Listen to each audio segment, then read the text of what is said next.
Hi, everybody. It's me, Grandma Lily, here for Story Time with Grandma Lily. I hope you guys all had a great Monday. It was still a little rainy. It was supposed to be sunny, but it wasn't. Hopefully the sun will come out tomorrow. Okay, you can all groan now. Okay, so we are back today with our big Dr. Seuss book because we have lots of stories in here to read. And we're going to start with one today that I have not read in a very long time. So, again, we're going to take off the dust jacket so that we don't destroy it.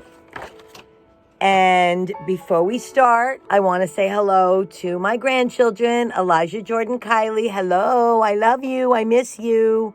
And Serenity, I spoke to you today. I know it's boring going to Zoom school.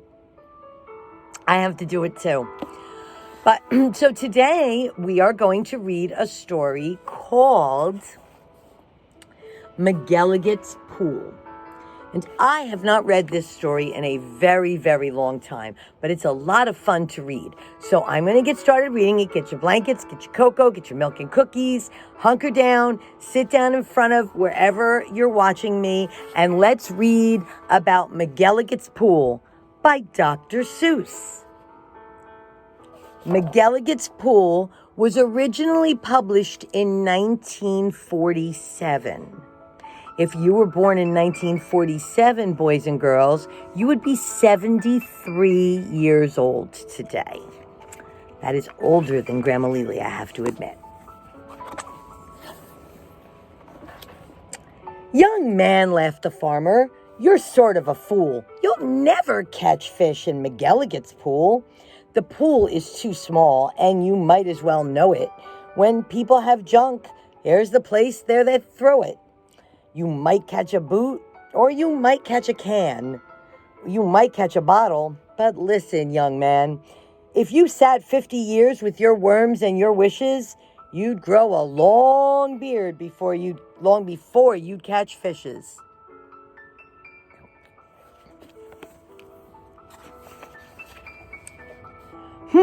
Answered Marco, "it may be you're right. I've been here 3 hours without one single bite. There might be no fish, but again, well, there might. 'Cause you never can tell what goes on down below.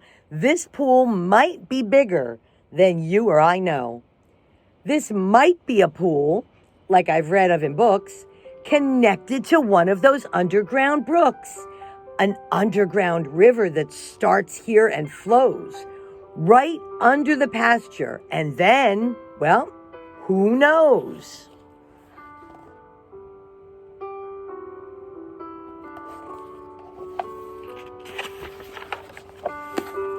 "It might go along down where no one can see, right under State Highway 203, right under the wagons, right under the toes of Mrs. Ambroso, who's hanging out clothes.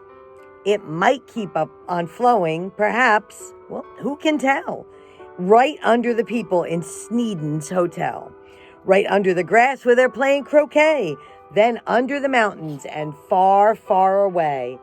Here you go. You can see everybody there hanging the clothes and the hotel. And now they're going far, far away. Here it goes. There might be a river, now mightn't it be, connecting McGelligot's Pool to the sea. There might be some fish that might be swimming toward me. If such a thing could be, then certainly would be. Some very smart fellow might point out the way to the place where I'm fishing, and that's why I say, if I wait long enough, if I'm patient and cool, who knows what I'll catch in McGelligot's Pool."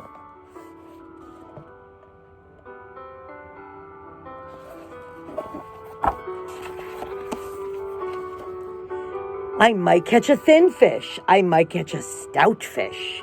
I might catch a short or a long, long drawn-out fish. Any kind, any shape, any color or size. I might catch some fish that would open your eyes. I wouldn't be surprised if a dogfish appears, complete with a collar and long floppy ears, woofing along, and perhaps he might chase a whole lot of catfish right straight to this place. Look at that, boys and girls.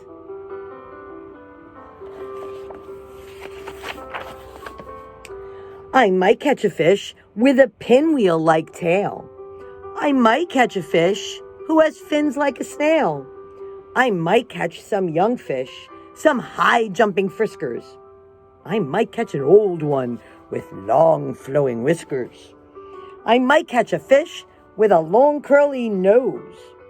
I might catch a fish like a rooster that crows. Can you crow like a rooster? Cock-a-doodle-doo! See, I bet you could do better than me. I might catch a fish with a checkerboard belly, or even a fish made of strawberry jelly. I might catch a seahorse. Now, mightn't I now? I might catch a fish who is partly a cow.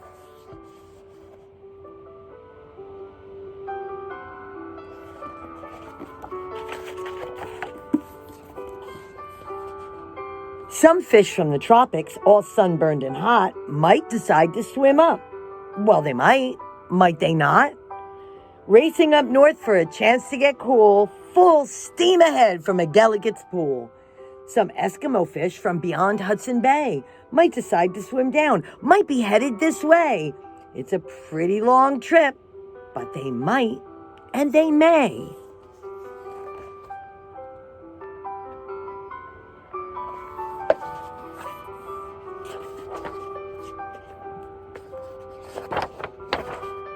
I might catch an eel. Well, I might. It depends. A long, twisting eel with a lot of strange bends, and oddly enough, with a head on both ends. One doesn't catch this kind of fish as a rule, but the chances are fine in McGelligot's pool. I might catch a fish with a terrible grouch, or an Australian fish with a kangaroo's pouch.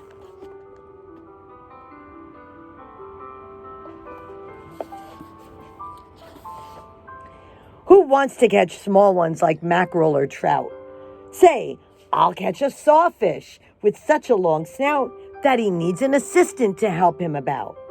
If I wait long enough, if I'm patient and cool, who knows what I'll catch in McGelligot's pool? Some roughneck old lobster, all gristle and muscle, might grab at my bait. Then would I have a tussle?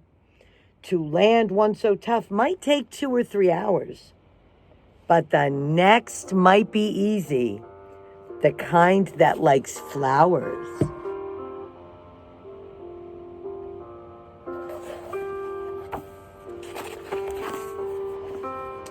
I might catch some sort of a fast-moving bloke who zips through the waves with an overarm stroke. I might and I may, and that's really no joke. A fish even faster, a fish, if you please, who slides down the sides of strange islands on skis. He might ski on over and pay me a visit. Well, that's not impossible, really. Now, is it? Some circus fish from an acrobat school, might stage a big show in McGelligot's pool.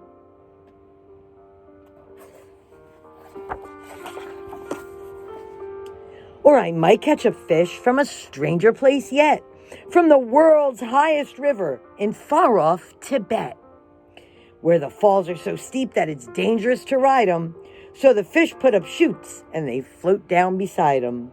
From the world's deepest ocean, from way down below, from down in the mud where the deep divers go, right down in the mire and the muck and the murk, I might catch some fish who are all going blurk. They're blurking over here. They have parachutes over here. Whales! I'll catch whales! Yes, a whole herd of whales, all spouting their spouts and all thrashing their tails. I'll catch 50 whales, then I'll stop for the day, 'cause there's nothing that's bigger than whales, so they say. Still, of course, it might be. Those are some big whales, huh?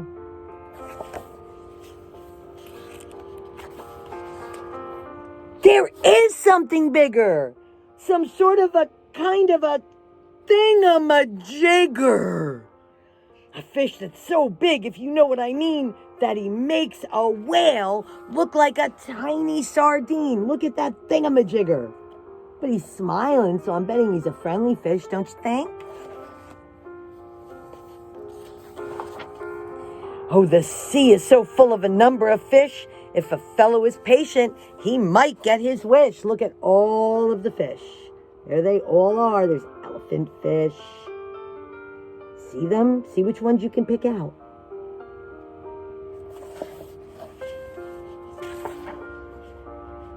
And that's why I think that I'm not such a fool when I sit here and fish in McGelligot's pool.